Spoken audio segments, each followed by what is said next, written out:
Now, if you notice, this isn't the final step, but we've got this pretty low, so it's starting to frame up here.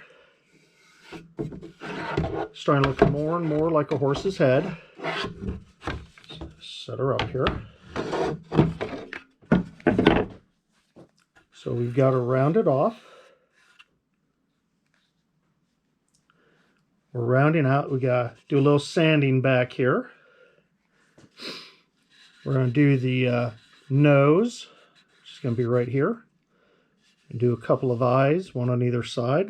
We're going to clean up the mouth a little bit, but that's going to take the Dremel because the router is a little much for it, and this is a little tight for the router.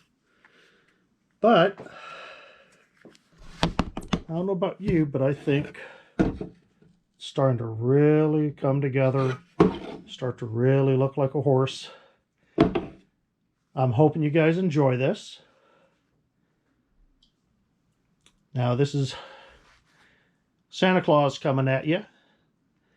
Let's try and make sure that we get these horses looking good.